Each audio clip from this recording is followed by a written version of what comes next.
Hello, everyone. Welcome back to another packed episode of the War Report. And I thought the last couple episodes were pretty eventful with the Biden Putin summit and the G7 and Biden meeting with various European leaders and NATO leaders.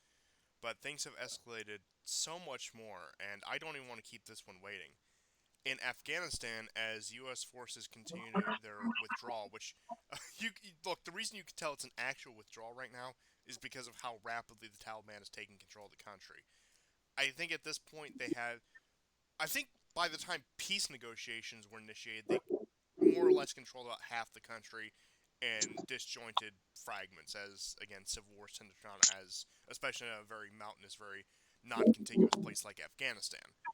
And now they are just sweeping across the country. They're within striking range of Kabul, both figuratively and literally. And people expect once the U.S. forces are completely out that they will control the country once again, like they did prior to the U.S. invasion in 2001, right after 9/11. Now, what will this amount to? Why is this happening? Is this truly a sign of imperial decline, or is this being allowed to happen? Is the Taliban supposed to be used as some sort of weight against, say, Russia or China? Well, we'll explore those issues. So, this is really to no one's surprise. Afghanistan, its government was hanging on by a thread, as it always had been. The central government in Kabul had its complete legitimacy for the past 20 years from the United States, from the American and NATO backers. And the Taliban has been the main force opposing that. Now, they're not the only force, of course. ISIS made its foray into Afghanistan. In fact, ISIS and the Taliban actually had quite a bit of infighting themselves. It was one of those cases, for example, how Al Qaeda and ISIS eventually turned on each other, or name any Islamic terrorist group that ISIS didn't fight. That's really what it boils down to, but it does make you wonder, will the Taliban be able to hold control over the country, or will they suffer the fate of every centralized Afghanistan government? Now, they did for several years. That's not to say that throughout the 90s there wasn't resistance. There was the Northern Alliance, which was, of course, in the north of Afghanistan. It was actually very Shia dominated. For example, a lot of Iranian forces were a lot of Iranian money was put into Northern Alliance forces because they wanted to counterbalance against another Sunni Muslim government on its border. So, what may look like the end of one chapter in Afghanistan could look like the beginning of another. Now, again, I'm not going to speculate too far into the future because the Taliban still hasn't even technically taken control yet, but barring some 180 decision on the Biden administration's part that we must recommit to Afghanistan, must have a surge there and drive the Taliban back in their caves so we can do this cycle over again. It looks like by, let's just give it a rough timeline, the end of the year, let's say, by December of this year, December 2021, that the Taliban will more or less control Afghanistan at this rate. And really, what will this imply is, and again, these questions, is it being allowed to happen? Um, and just there's so much speculation about this, and this really took me by surprise because I knew that there would be some sort of destabilization of the central government upon the withdrawal of American forces. When we finally saw that it wasn't all just talk like it was under several previous administrations, once we saw, um, pen put to paper and troops actually being withdrawn, I knew that the situation would get pretty hairy. I knew that the internal forces in there would start to rise up and continue their conflicts. But I didn't realize it would happen this rapidly. I didn't realize that the Taliban still had this much manpower, still had that many resources in order to do a sweeping takeover like this. Now, maybe they're just the main name of stability that, ironically enough, the Afghan people more or less have come to trust more than all the other warring tribes and factions, including the United States and the centralized government in Kabul, which are really, one is just an extension of the other, the way it's been for the past 20 years. But again, I'm just pretty floored since, like, I was expecting this, but I was expecting to hear about this towards like September, October of this year. But no, it's happening as we speak right now, and the Taliban is, again, it's rapid. It's probably on par with, if I had to give a good contemporary example, of the initial rise of ISIS in Syria, which does make you wonder, maybe do they have outside help? Possibly Pakistan, one of these other powers. And what's really going on in Afghanistan here? I think it's still pretty early to speculate, but I do think we're watching quite a situation unfold here. Yes, and the Taliban has is as you mentioned, it seems to be extremely resourceful, but they're also uh, quite the strategists. They are offering money for soldiers who are in the Afghan army if they leave their posts.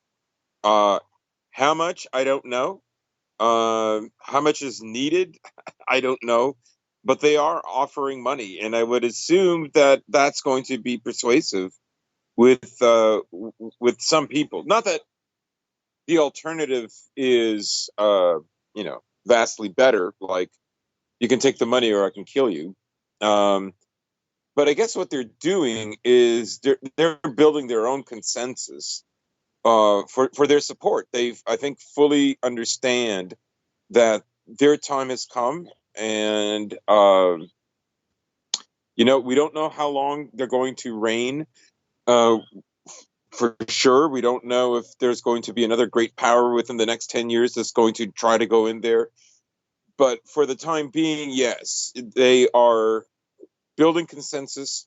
Um, even their leaders have mentioned that if people are surrendering, without a fight, and uh, treat them kindly, and of course, they'll also be paid out. 143 soldiers and two generals apparently have fled Afghanistan for Tajikistan. So that's that's interesting. Not all of them are taking off, and I mean, not all of them are accepting the bribery.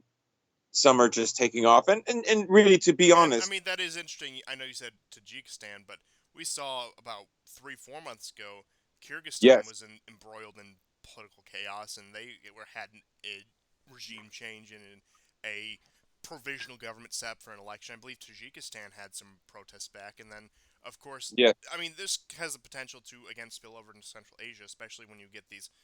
You also have to look at Afghanistan as this ethnic tapestry. For example, a lot of Tajiks in Afghanistan that could just easily go 50 miles north and be in Tajikistan and pretty much blend in with the population because I mean at that point the border is maybe less so than it was say maybe even pre-Soviet Union, but still a pretty porous border all things considered. I mean aside from the of course geography there that's probably the biggest impediment there, but point being is you have this tapestry of ethnic groups in Afghanistan, a lot of them who have co-ethnics just again a few hundred miles north in Central Asia. They could flee there. As you were saying, you had generals, you had politicians, very powerful people leaving there. So I don't know if we could see like some sort of government exile situation. These people try to weasel their way into power in, for example, Tajik or Kyrgyz or maybe not Kazakh, but just societies of general countries. Or you get a lot of these tribal regions along the border with Pakistan. Again, the border's already porous, pretty much non-existent, but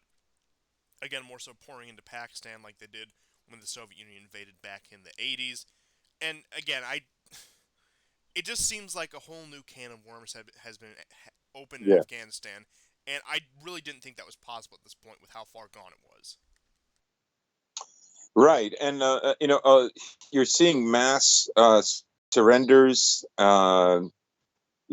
very quick and resounding defeats. There are areas of resistance, sometimes substantial resistance by the Afghan army. Uh, they've wiped out over 100 Taliban just this week, and it's only Wednesday.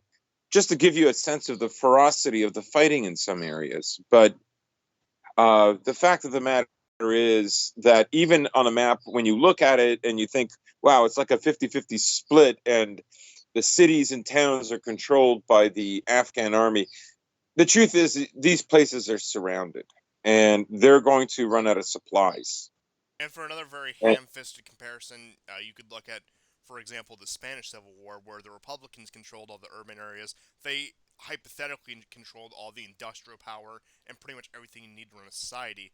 But the rebel, the nationalist force in Spain, that is, controlled the countrysides and had them surrounded on all sides. Now you could Right. and eventually they cave. Now, unless you get, again, there's been some situations where I'd say Syria is a good example of this, and that usually comes from outside support. Something bolstering up that central government, they can drive that back and they can push those people out of the countrysides. Now, granted, ICE was sweeping across the cities, but again, they started out in the countrysides in the middle of nowhere. But I don't know. Let's see if anyone comes to Afghanistan's rescue, whether that be Pakistan, even though Pakistan's probably honestly Turkey.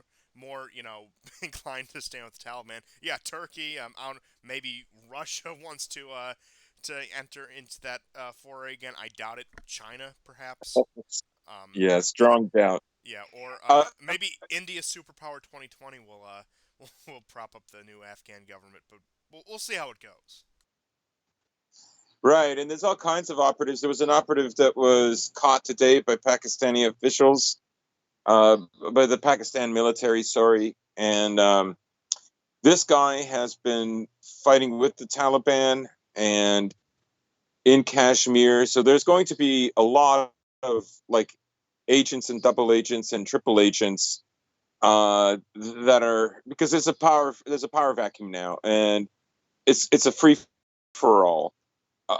Possibly, the only thing that can change the circumstances is, let's see if the Taliban has matured. Let's see if they're willing to govern. Let's see if they're really willing to rule in a practical way. That is, so far, it's been an ideological and religious struggle. For, let's say, the soul of the nation as they conceive it. Yeah, Uh, on top of the ethnic tapestry I was talking about earlier. yes, yeah. I mean, I was gonna get into that. It's interesting to see the makeup of the Afghan military. How you see more of these kind of Central Asian faces amongst them, instead of the Taliban, which looks to be mainly Pashtun. And so, like, this struggle also shows you how complex of a patchwork Afghanistan is. Although the Pashtuns seem to be the dominant force, or let's say racially speaking, the one that looks less Asiatic and more subcontinent Indian or Iranian in appearance. And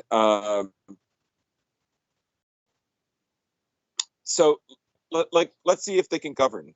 Let's see if they can make deals. Have they matured past the 90s after the Soviets left? Uh,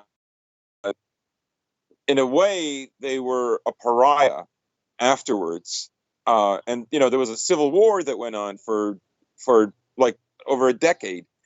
But in a way, the deal that the Taliban signed with America under Trump, and in a sense, I mean, Biden just finalized it, or he kept to Trump's word, except evacuation days happening a little later than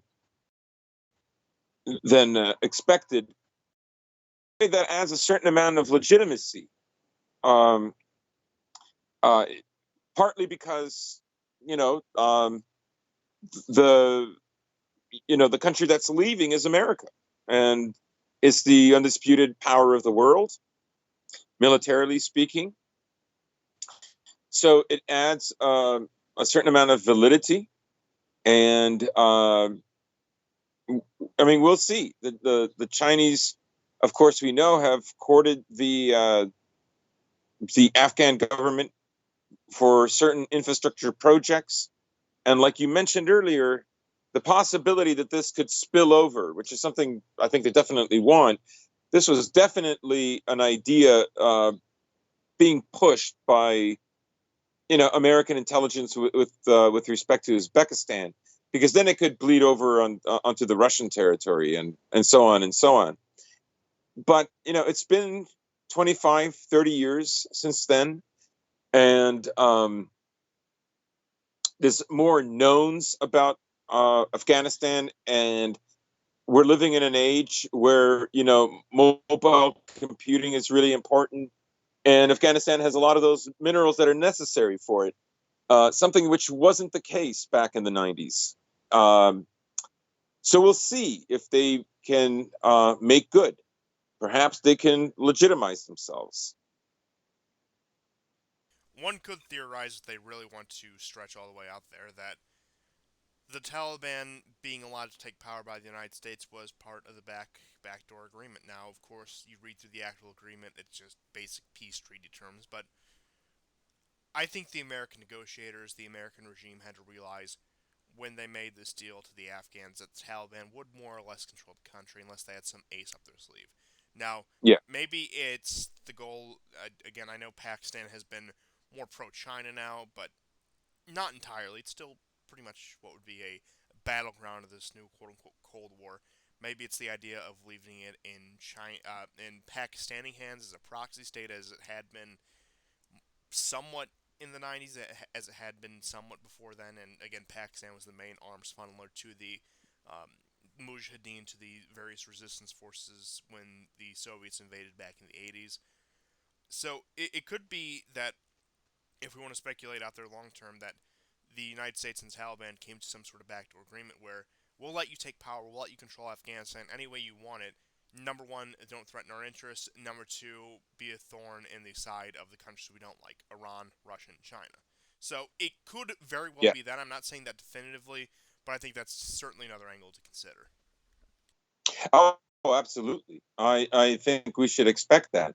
The question is, can the Taliban gain legitimacy over Afghanistan if they follow that protocol?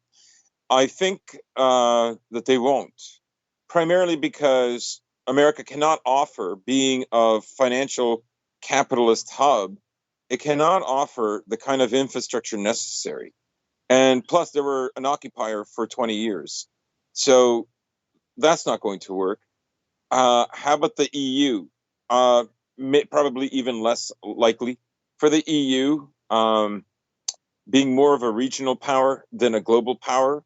Globally, on a financial level, yes, they are a power. But when it comes to military and um, infrastructure, they're more regional. And a lot of their concerns are more regional. In the same way that we saw that, with the G7 and a little bit in the Geneva summit, the Europeans don't really care about China, but America is very concerned about China. The Europeans are more concerned about Europe and particularly Ukraine, but they don't have the will to deal with Ukraine and Russia. And we'll get into the other news, and it seems that even America might be losing some interest in Ukraine. Oh, So yes. there isn't Go ahead. really, Do go ahead. yeah. So their best options really are China and Iran, to give them a certain amount of legitimacy, because of course, even in the best scenario, let's say America didn't occupy Afghanistan for 20 years. Let's say China isn't the global economic power that it is today. America would, of course, demand its so-called social values system with whatever IMF loans are given to Afghanistan. That would be part and parcel. And the Taliban, isn't a patchwork clobbed together by the Americans to stand and play, as a proxy government. They're not going to go along with those deals. So really, um, does Saudi Arabia want to invest something? Do they have the expertise? Qatar, United Arab Emirates, if they don't want China and Iran to start developing that area, and I'm sure they don't, then they're going to have to come up with something. Well, here's what's going to happen: the Qataris are going to enslave some more Indian laborers and send them to go build Afghanistan.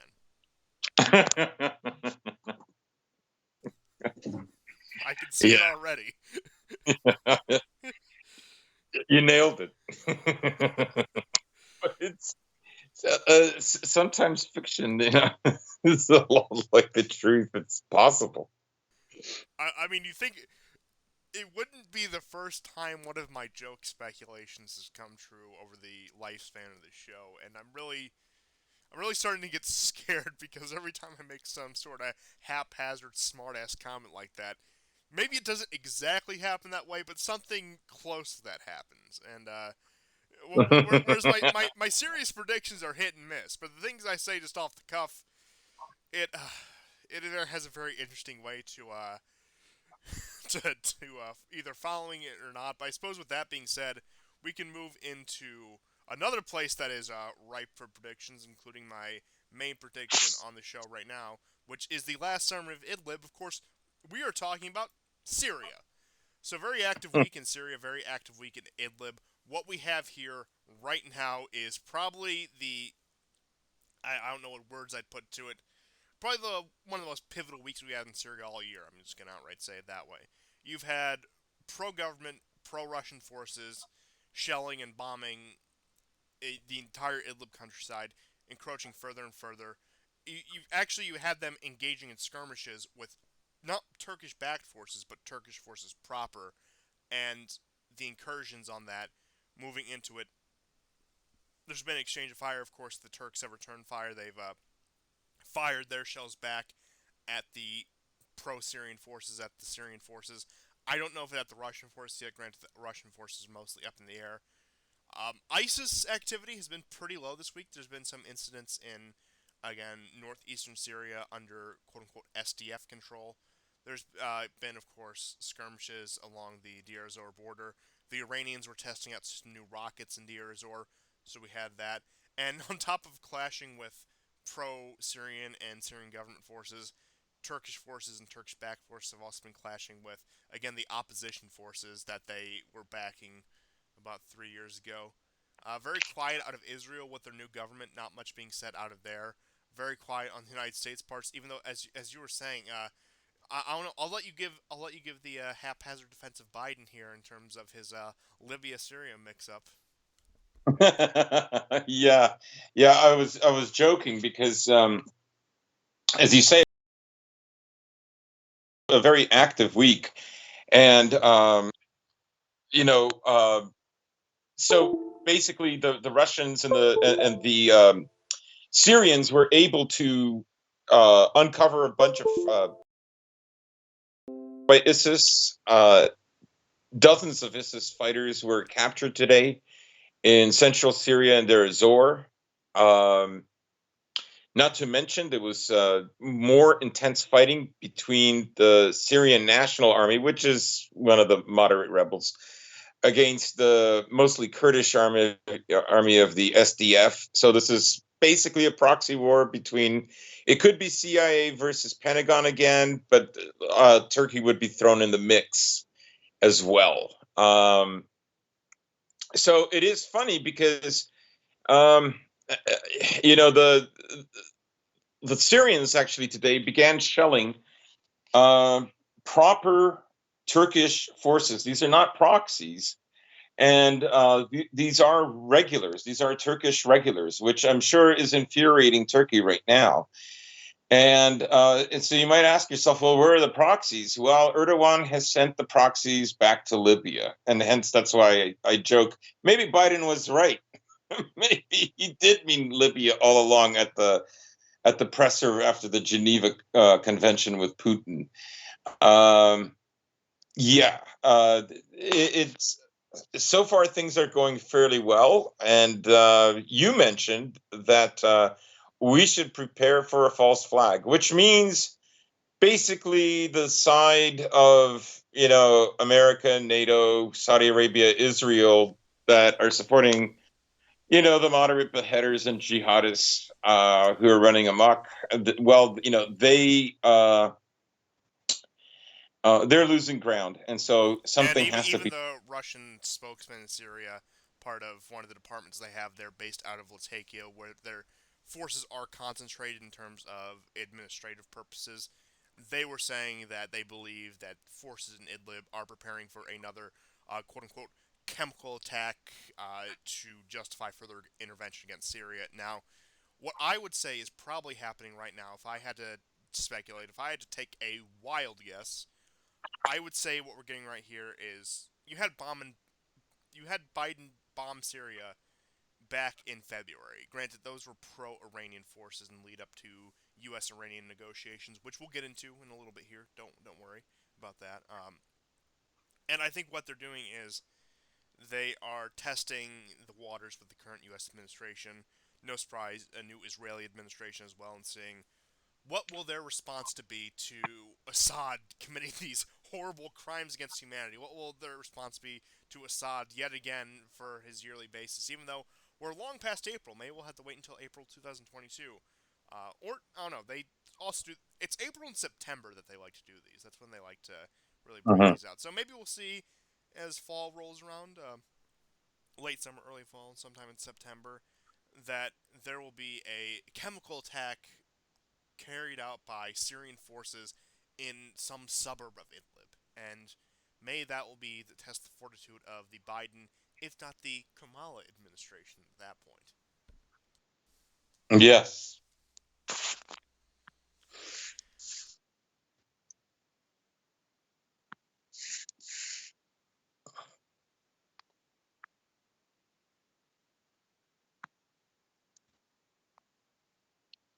Hello?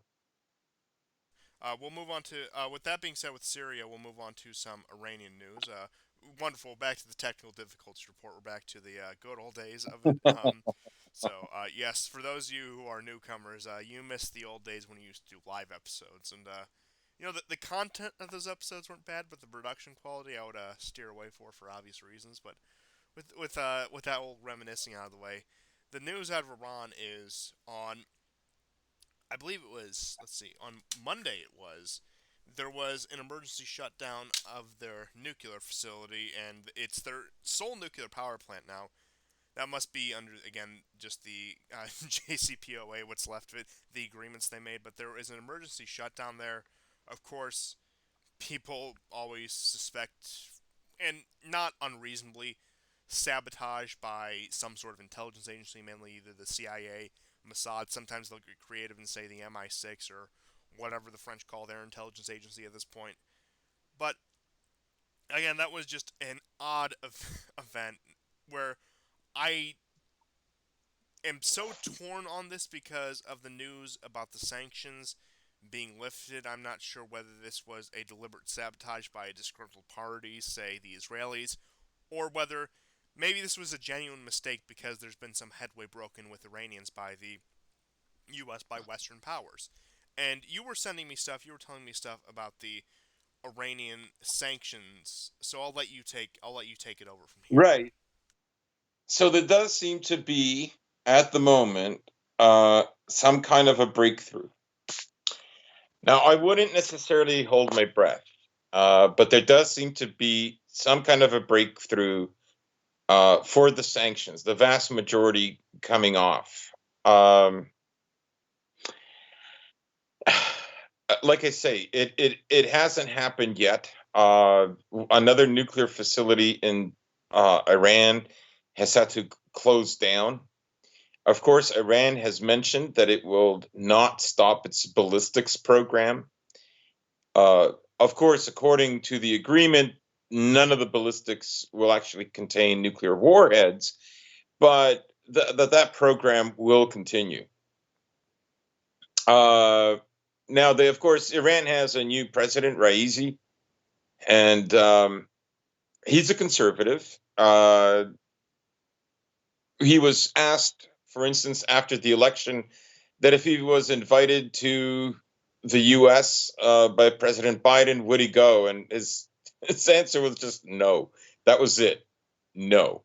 Uh, I don't know if that's going to change if this deal goes through, but the Iranians basically want the deal that was there prior to Trump, and not one iota indifference.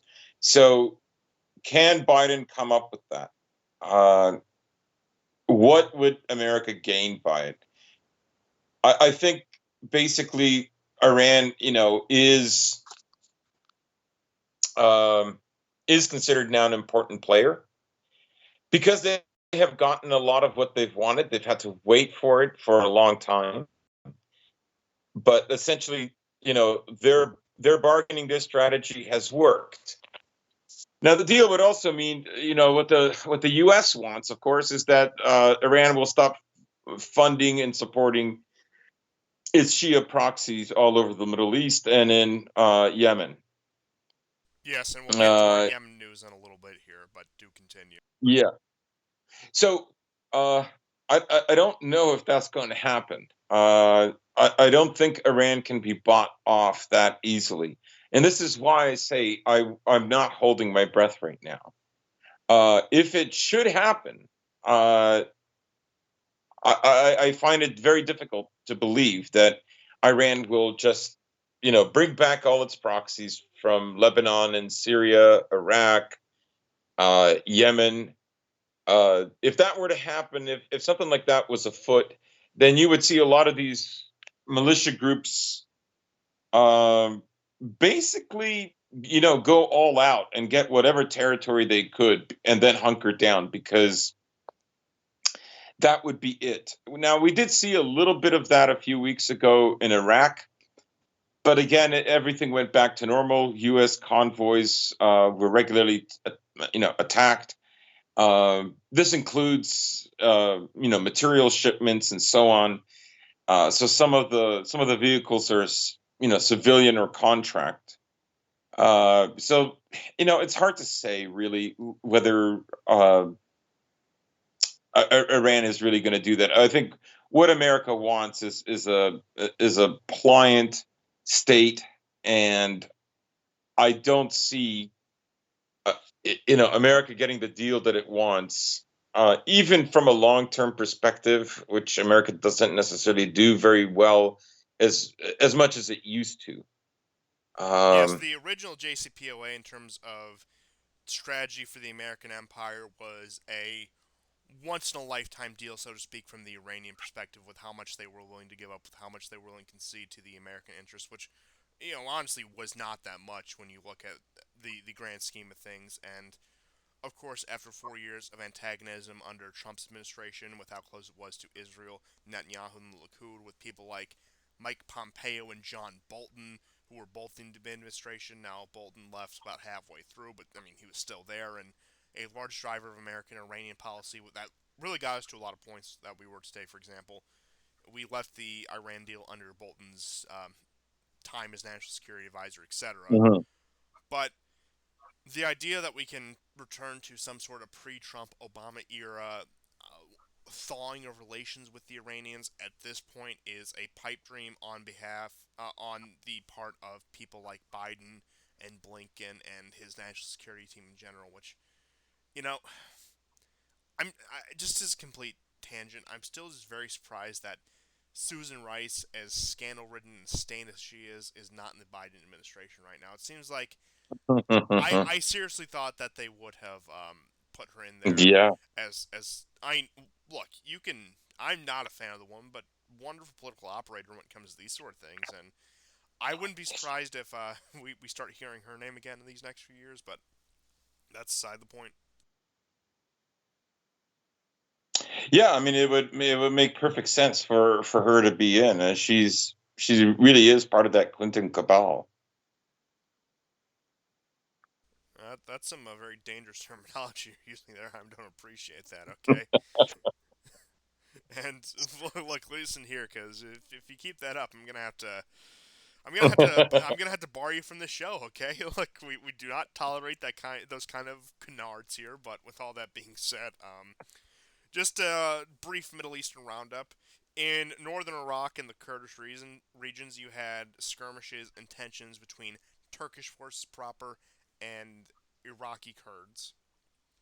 So that's brewing. It looks like Turkey's really committed to their campaign against these Kurdish separatist groups, both at home and abroad. In Yemen, you had, again, massive advances by I don't have the map on me right now, but by the Houthi forces, by the pro-Iranian forces, and of course, again, within striking distance of pretty much anything valuable in Saudi Arabia is within range of Houthi missiles at this point. It's been that way for a while, but with all the other factors combined, with the instability in Israel, with the changing of government, with Saudi Arabia being in a relatively weak position, with the Gulf states, again, more or less thawing relations with Iran as well. Again, it's just all these things coming together for the perfect storm, and that on top of Idlib being surrounded by pro Syrian and Russian and Syrian government forces, it just looks like between all these factors here, despite the position, and as we're talking about the Iranian sanctions, even though they are under sanctions, it looks like just everything since 2014, just as a complete retrospective over the past 7 years, has gone in Iran's favor. Despite everything, despite all the setbacks, Mhm, mhm. the position we're sitting in right now is frankly unbelievable to anyone in 2014, 2015. I know I harp on this point all the time, but it's worth noting. Yeah. Yeah, it's you would almost feel sorry for Benjamin Netanyahu. Let's not go that far. Yeah. Yeah, but I think almost is a fair way to put it. Not Almost. not Yes. entirely. I suppose that's what happens when you invoke the Assad curse, which is why I'm very careful with my words on these shows, even in context. But with that being said, I suppose with the Middle Eastern news cleaned up, let's start. Let's go the opposite direction here. Let's start with the small news first. So let's start with the Armenian elections. Those were pretty contentious. The polling coming out of that is pretty contentious, and by the time again they took place on Sunday, I don't know if there'll be a second round, but just to again look at this, it was pretty much a battle in no surprise a post-Soviet republic between a more pro-Russian slash neutral faction and a pro-NATO faction, and it looks like it was a pretty tight race. Now, how honest those election results were, I have no idea. But does that matter when it comes to brass tacks, when it comes to actually ends up seizing power? But again, it's no surprise, and with new scandals coming out of Azerbaijan with their support of, I believe they were supporting Al Qaeda cells in Syria. No surprise with everything that happens. Who's surprised by that sort of thing? But again, it just looks like this Armenia issue is one that they were not willing to let go. This just looks like, and of course, this was a snap election because Pashinyan's government was so unpopular and on the ropes, and he comes out as the strong candidate for independence and integration with the West, but then gets humiliated, somewhat turns to Russia, gains the ire of pretty much everyone in Armenia, from the top brass of the army to the civilian population to just about everyone in between. And it really, it's been a pathetic situation, as I can say, and it looks like Pashinyan's party still did manage to pull out about Yeah. a 53% majority. Now that's down 16%. So Pashinyan ultimately did lose. He still controls the majority. Now again, how much that could be attributed to fraud, I don't know if the Iranians fortify their elections like we do here in the United States. I wouldn't imagine that they Mm. do. But again, the point being is he is still in power. He still has that. And of course, the second place party was the Armenia Alliance, led by Robert Kacharyan, and he is the former president of Iran. And they're more, again, on the nationalistic side, more or less, again, in line with Russia, very conservative, very nationalistic sort of thing. Now, again, they're not outright Russophiles, but I would say, based on what I know about them, they certainly prefer that to the Western sphere. And the last place party was, again, I was an outright pro-Russian party that considers themselves national conservative and Armenian nationalists. Which I think, if I describe them just looking at what I know about their party, they're a bit, no surprise. You get this a lot of these post-Soviet republics, a bit of a Nazbol party, and again, the, they just they just made their break on the political scene. I think for the first time since the fall of the Soviet Union, they can. Their name, they call themselves "I Have Honor," or a and again they're a coalition between like just your standard Republican Party. No, I mean that in a European sense, not in the American sense of just a center left to center right sort of centrist party, and the Homeland Party, which is the more nationalistic elements.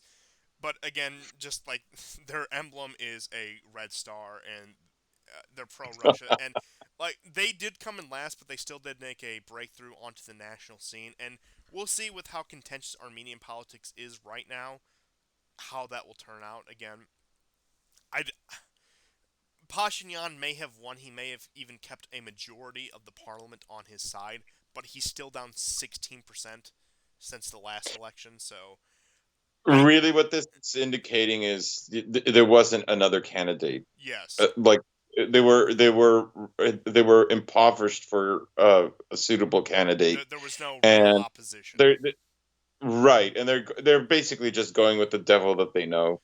You could Uh, compare it. Not that I would ever compare a leader as competent and actually uh, praising his good qualities as Putin, but it's sort of mhm. that situation in Russia because you have Zhirinovsky on the more nationalist side. You have whatever Soviet nostalgia candidate that the Communist Party puts up. We're the point where like sure there's plenty of Russians that just don't like Putin, but he's really just the best alternative out of everyone else because there's really no serious opposition in that country. Unless you believe the Western media and believe that Navalny is sitting in a cell because he's the only man who could topple Putin, but that's a side point. Yeah, yeah. So yeah, it's a question of a lack of choice, and I'm very sure many of them are hoping that he has learned his lesson. Things are going to be very unclear, and I don't actually have hopes that his government uh, will last for very long. I give it no more than 2 years Okay, before well there's a. I'll pose a more familiar question to you, and I'll give my take on it as well. But I want your speculation first. Question number one: will it outlast the current Italian government? Oh, wow. Um, yes, but only by a month. Question number two: will it outlast the current Israeli government? Same. I would say, surprisingly enough, because I think, again, political repression is a bit more exceptional in a place like Armenia. To their credit, don't get me wrong, there's nothing wrong with a little political repression here or there. Don't go too far with it, but, I can sympathize. I do think it'll probably have more longevity than both of them. But again, Hmm, hmm. not by much, but I don't expect in 2023 or 2024 that Pashinyan, even if it still is his party in power, I don't expect Pashinyan himself to be the face of the party or the prime minister. I think, I mean, because it's inevitable that this conflict is going to pop off again. It could very well pop off under his watch, and another defeat like what we saw in October, November of last year. Again, I'll be surprised if the man has not been violently overthrown by his people like they almost did the one time when they were literally looking to put him on some sort of a public trial and execute him in the national square. They storm. Yeah, you want another case of storming into a legislature? That's another one. A few days after the peace treaty, the Armenians there was a there was a siege on the national parliament of Armenia. So there's another case for you. I believe I mentioned that one just like all the ones I mentioned, but again, considering the fact the man has escaped that, he's escaped his own Joint Chiefs of Staff saying he is unfit to lead this country. We'll definitely have to see how it goes, and if he survives this next term in office, I don't think he's getting another term. If I had to take a wild guess. Yeah, I mean, the possibility of a resumption of war in Armenia and Nagorno-Karabakh is so high right now. We had that scare a few weeks ago that indeed would, happen all over again. That possibility is right there. It's on the crest, and he cannot fail again. I mean, he will be looked at as an Azerbaijani agent or as a Turkish agent if he fails one more time. It is that serious, and of course, if he does fail to do anything, then I think Armenia will lose complete hope in America and the EU. Like they're, you know, whatever grand strategy um, America might have to curtail Russian influence, including maybe giving Nagorno-Karabakh to Azerbaijan, because America could get tough on them if they really wanted to. But they don't because, well, I mean, part of it is that they don't have the will, and the other is, frankly, they are spread thin. They are all over the place right now. And as we've already discussed earlier, they're removing their forces from Afghanistan. And there's a debate whether, not that there was a huge amount of forces, but it's a question of money and resources as well. You need reconnaissance, you need all kinds of other bits of military infrastructure to keep tabs on a country like the Taliban, even with a small force. So, um, whatever the machinations are, another loss in Nagorno-Karabakh, and I think faith in the West is done. And does America want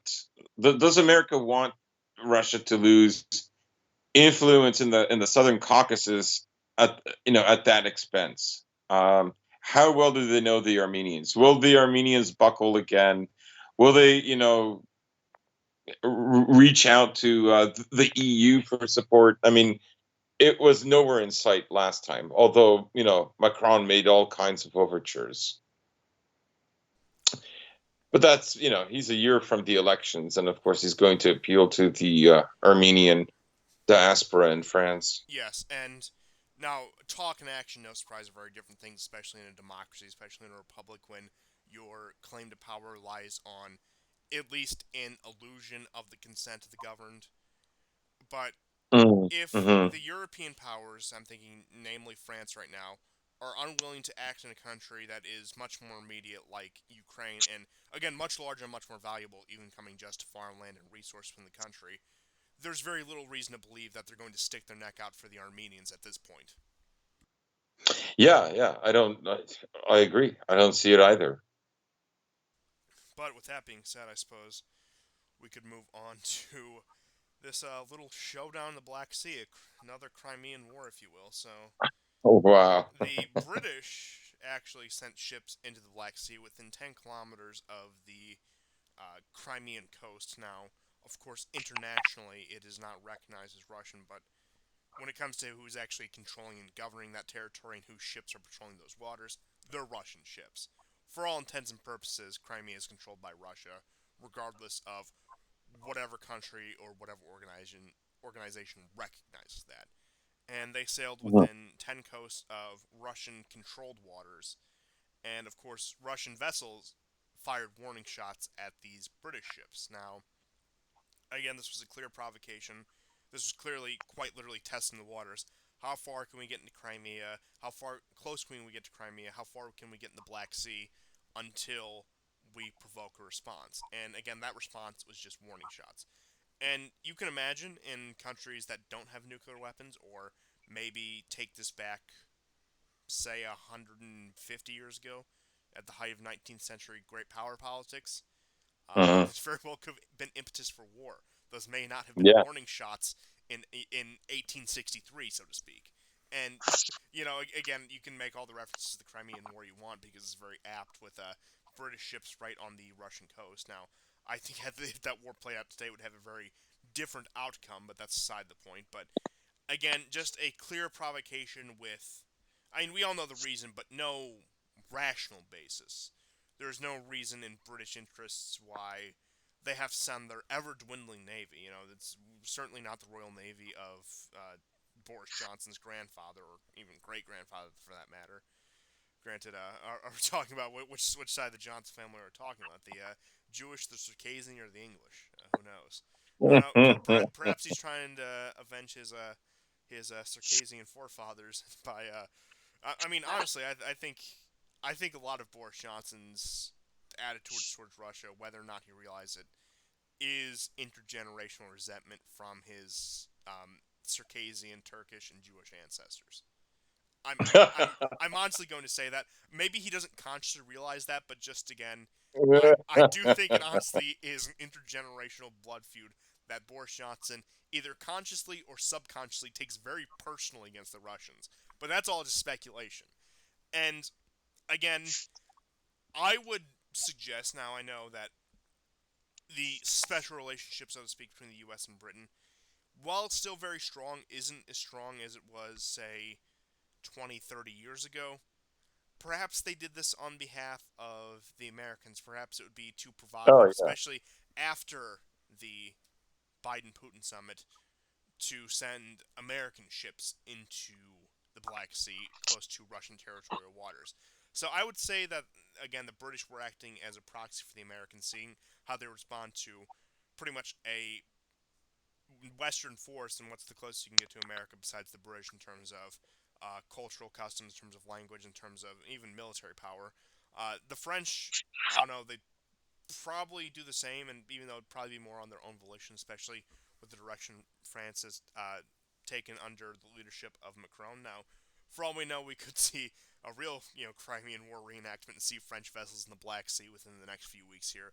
Who knows? But we'll see how those negotiations work out. But it's a rather bold move of countries that are even unwilling to fully commit their support to Ukraine to be sailing their ships into quote unquote Russia's lake. At least that's. It seems like I understand why they did it. I understand what they were trying to do, but on the surface, looking at this, it just seems like a very incoherent take on the situation. If they truly believe that Russia is this great threat, that they're going to send one of their ships within, apparently at least warning shot range of a Russian vessel, but not back a proxy war against the Russians. Right. And, I think looking back, the more immediate history with Ukraine in 2021, and then the longer term history, say, stretching back to 2013, 2014, I think that'll help uncover like some of the motives for doing this. So, for recent, history, the last month or two, let's not forget that the reason that there was a Geneva summit in the first place, was because of after, Kiev provocations in the eastern provinces. There was some shelling, some civilian deaths, and Russia began to amass its forces both in Crimea and around the border of the Donetsk People's Republics. And basically, they did it to such an extent that, based on the news we all saw, there was a fear that Russia would go in. Lavrov said that if they attack, if they do a full attack on Lugansk and Donetsk, there won't be a Ukraine. And Lavrov is not the kind of guy to make those kind of statements. So let's not forget the reason there was the immediate reason for a Geneva summit was because of the escalation of tensions in Ukraine. Um, Also, something very recently, something that uh, Trump was faulted for. He was impeached for it, in fact, which was, the so-called quote quote. Help me out here. I'm getting tongue-tied. Quid pro quo. Yes. So he was accused of that because he wanted dirt on the Bidens, but the truth is the Bidens have dirt. The truth is Biden, when he was vice president, did have one of the investigators. This would be, a chief on the level of the FBI, fired for investigating Burisma, which is the company that his son Hunter worked for, which is part of this whole, corruption scandal that's always levied at Ukraine. So, um, if you live in a glass house, don't throw stones, because part of the corruption involves the U.S. as well. So Trump was faulted for it. They had to have an impeachment because he was going to freeze about 100 or so, $150 million worth of arms. Well, funnily enough, Biden was supposed to give $150 million worth of funds, and Politico broke the story, and they've been frozen. These are funds in arms and or to buy arms. I imagine it's maybe a mix of the two. If somebody wants to research that, in any case, it's arms funding on the at the tune of 150 million. Not huge, but it's a big deal for Ukraine. So that was frozen, and so why did that happen? Well, probably because the tensions died down, and probably because Russia did not give Biden an answer for over a month whether there would be a Geneva summit. So there's a strong likelihood, speaking of quid pro quo, that the reason they were frozen in the first place is because that's what it took for Putin to have a summit with Biden. So that's an interesting turn of events. The media has completely ignored it, because Orange Cheeto Hitler bad. But it's different when Biden does it. Now, I'm not, of course, one of these stupid conservatives who think like I'm going to own the libs by finding the hypocrisy within the lib framework, like as if that's ever worked. Yeah, and again, this whole thing, like, I really see now. Of course, I'm no Biden fan. Maybe from an acceleration standpoint, I can get behind the guy. But point being is, I think it's a bit absurd when you take, especially the history of diplomacy, the history of statecraft. The idea that, yeah, okay, these third party, these smaller countries are used as pawns, they're used as bargaining chips. And what Biden did from a diplomatic standpoint, as much as I may disagree with his goals diplomatically, there was nothing wrong with it in theory, saying, yeah, like cutting off Ukrainian arms supplies for support to Ukraine in order to have reconciliation with Russia. Because as much as we have the World War II mythology of Hitler and the Nazis drilled into our head about how you can never appease your enemies, almost all statecraft, almost all diplomacy is a series of concessions on all sides. I'll give you this, you give me that. I'll give you this, you give me Mm-hmm. that. And that's the only way diplomacy gets done, because you have, especially in the case of, for example, the U.S. and Russia right now, or you want an even more pertinent example, the U.S. and the Soviet Union, and I'd say the most pertinent example of that is the Cuban Missile Crisis. In order to make any headway, there has to be somebody who is willing to make a budget. There has to be somebody who is willing to be conciliatory at first. Now, the question is, will the other side reciprocate? And again, just getting into diplomacy 101, if they don't and you're being conciliatory at that point, you're just giving ground to an enemy that is um, not willing to return, not willing to reciprocate your offers. But again, to have any hopes, one side has to at least make that attempt for a first step, as quote unquote weak as it may come off. Now, there's very blatant things you can do Right. that will get egg on your face, but again, cutting off support to Ukraine behind closed doors on both the part of Biden and Trump, there's absolutely nothing wrong with it. There's it's really basic diplomacy, and compared to a lot of the cutthroat stuff that was common before World War I and World War II, it's nothing. Right. Right. Yeah, and if, for history that's sort of after the period you're talking about and the period that I described preceding yours, let's take a look at the EU and its involvement with Ukraine, right? So the day that the coup happened in Kiev, the day before actually, um, Yanukovych signed a deal basically saying that come December of 2014, we will have a snap election.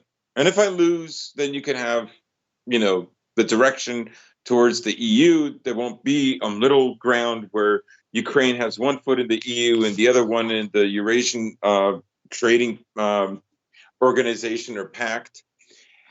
And that'll be that, right? And then the next day, they literally help facilitate a coup. Now, since then, they've managed to like basically buy out all kinds of resources. The country's economy is far worse than it was in 2013 and 14 when most of the protests were happening. Ukraine has not only sold the vast majority of its land, but it's actually selling its land. It's shipping it away in bags.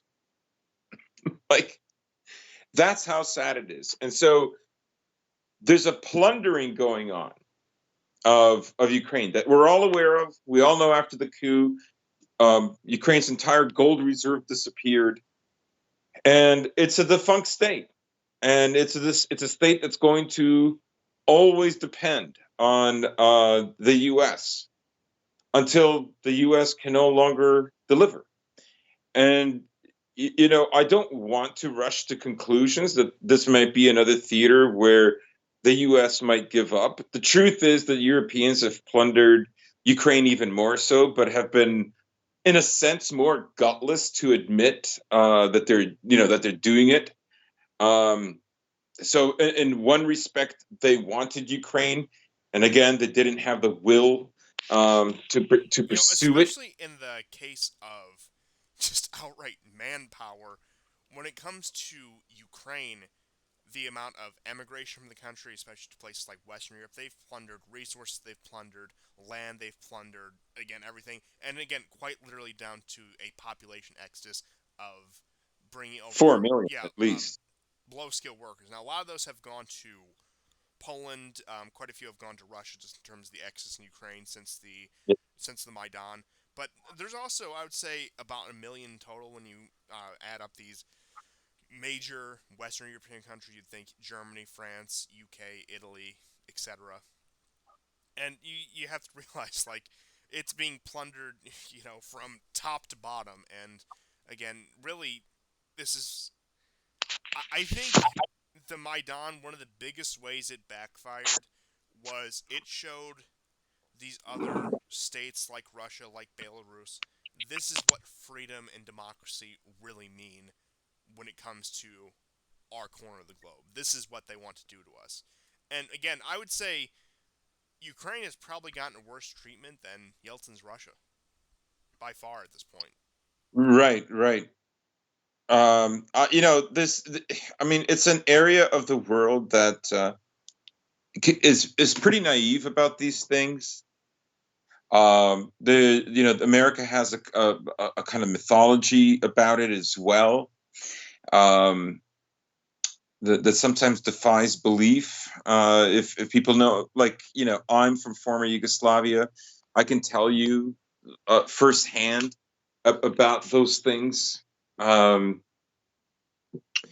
they don't understand, for instance, that America is not a manufacturing state anymore. It's not. It's practicing basically financial capitalism instead of industrial capitalism, or manufacturing capitalism, if you wish. And what that means is that uh, they empower, the landowners, right? So it's more of a feudal system, right? You can contrast that with China, right? 1/3 of all production in China is from government owned businesses, right? And what do they provide? Well, they provide healthcare, they provide all kinds of things. And the trend that America embarked, particularly after 1945, was to privatize everything and to lead Western Europe also into privatizing as much as possible. There's been limited success in that, of course.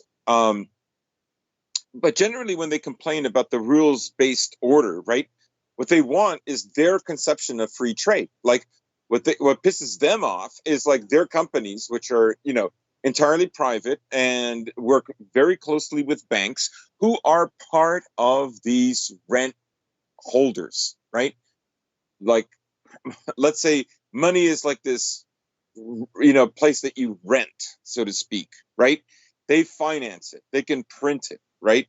America has the sovereignty in the military to print it, as much money as they want, right?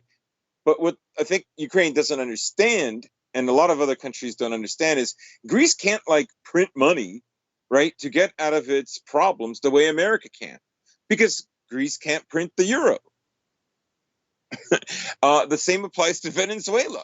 They could technically do it, right? This is the new modern money theory, modern monetizing theory. Yeah, it works for really big superpowers. It does not work for regular countries Well, as because your Venezuela's immortal money is words, in U.S. dollars. yes, your immortal words from I believe it was 2018 or 2019. Well, you see, they tell you that the U.S. dollar is backed by trust. Then you dig a little further, you think it's backed by oil, the petrodollar. But at the end of the day, you got to realize it's backed up by nukes. Yeah, yeah, exactly. And aircraft carriers and submarines and the whole kit and caboodle, right? Um, so they don't really understand this. There's just this kind of mythic awe of of of their power, and what is happening to Ukraine in a sense is it's the ideal state. Everything is owned by a private elite class. Everything can be sold out. If you don't like it, there's other countries you can move to. It's not our fault. Corporations are also individuals, quote unquote. It's a disaster, right? Um, and so when the Americans complain about the rules based order, what they mean is these are rules, and we don't like our companies shouldn't have to compete with other companies that are subsidized by the government. But you can see, like, America used to have far more subsidized services, like energy. Um, Now all of that is even more privatized. So basically, Ukraine doesn't really understand this. I don't think, not the average Ukrainian. I'm sure they feel ripped off, and I'm sure that this is like being stuck in the. I guess they feel like Poland, in between the Ribbentrop Molotov plan, kind of like. Um, I have these two big powers. I don't want to be with Russia, but Germany just stole a whole bunch of things from me. Like, consider Nord Stream 2, just to hammer out my point. It's my last example. So Nord Stream 2 was instigated by um, Germany, and it was Germany who insisted on a North Sea passage, right? That would mean completely negating Ukraine. And yes, we all know Ukraine siphons off the gas from the pipelines that run between it and Russia, and then on the other side from it to Europe. And so, because this was, all too much for Germany to deal with, they decided that they were going to build another Nord Stream 2 pipeline. Of course, Russia is demonized for it, but the fact is it was all Germany, Merkel's decision making. So they encouraged this coup, and at the same time, they're building a pipeline that is going to destroy their economy. There's very little left there, and they have very little time to reverse course.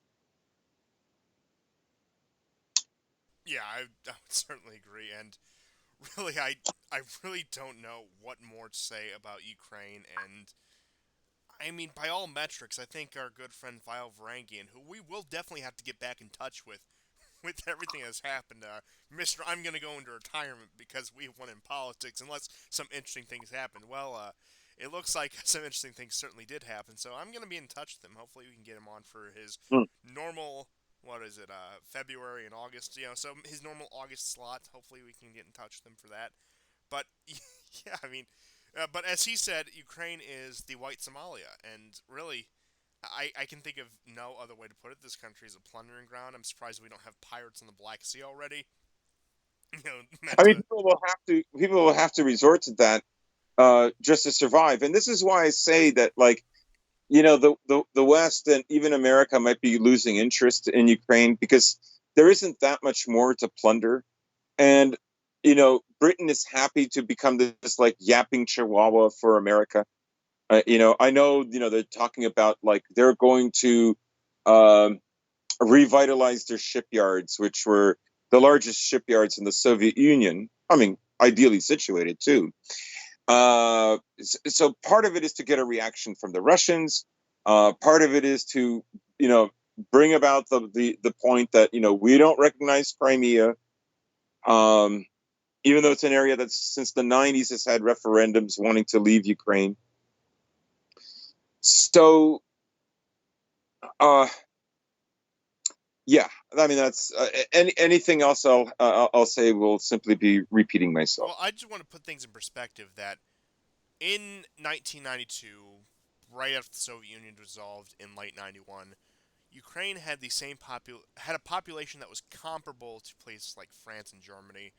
A country, especially in the western regions, especially in the more mountains, Carpathian regions, is rich with coal and iron, and again, is some of the most fertile farmland in the world. What you would have expected to be one of the, and I think by landmass, excluding Russia, is the largest country in Europe, and as you were saying, the various ports on the Black Sea should have been, by all metrics, should have been Mm-hmm. on par with the big players of Europe, like France, like Germany, like Italy, like the UK. But it turned rapidly into a second world and later third world country in a matter of 30 years. And yes, it's been about 30 years at this point.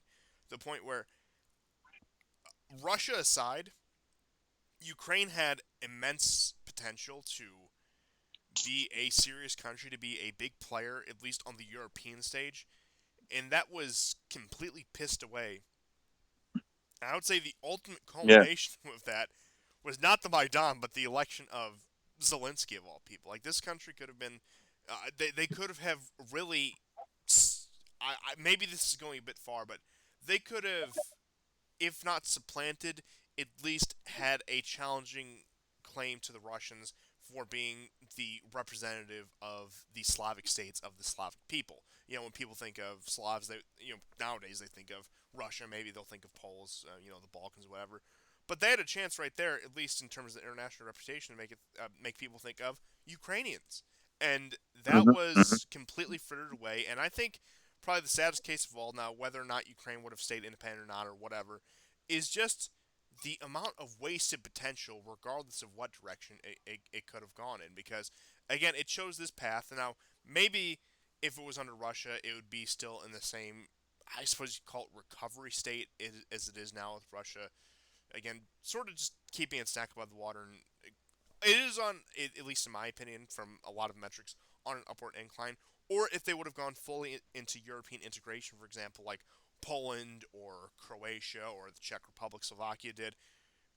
Again, but it, no matter what path they took, it was wasted potential. When really it could have been, it could have been a very nice country at the end of the day. And honestly, I think, regardless of what you think of the situation, regardless of who your sympathies lie more with, it's really a shame that, again, a country with that many resources, that much economic potential, and that size of a population has, again, an exodus of about 1 million people a year since the Maidan. Right, and that could be, one of the other reasons why, Britain did what they did. There's several reasons, but one of them is to encourage. Now that the 150 million by Biden has been frozen, don't worry, America still got your back. Look what we're going to do. We're going to provoke the Russians, right? I mean, it's not going to bring the 150 million over, and it's not going to stop the pirating of the country, but at least for some of the hotheads who have this kind of rabid hate for Russia in the same way that Boris Johnson and the American liberal class do, um, that can encourage them to hold on just a little bit longer.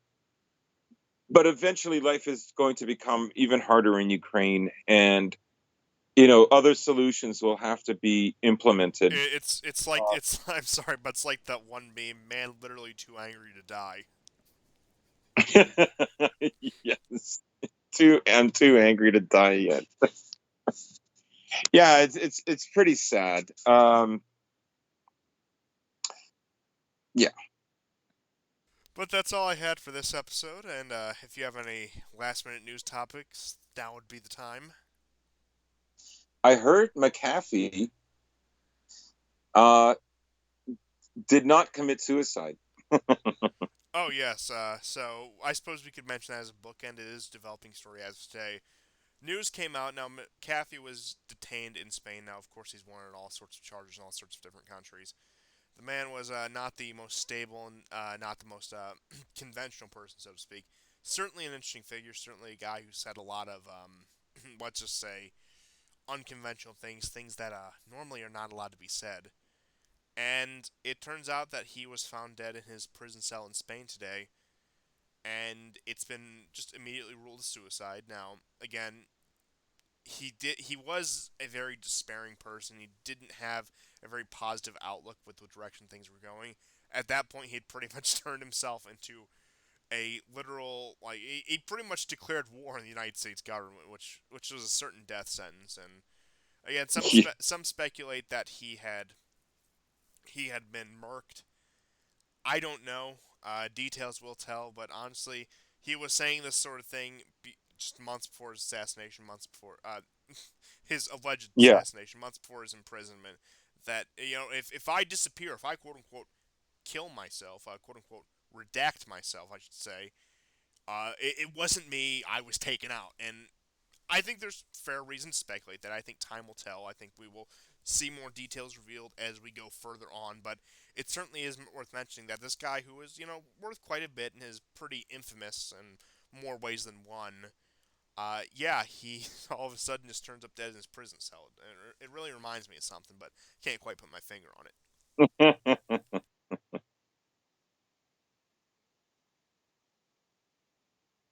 yeah, yeah. So interesting, interesting.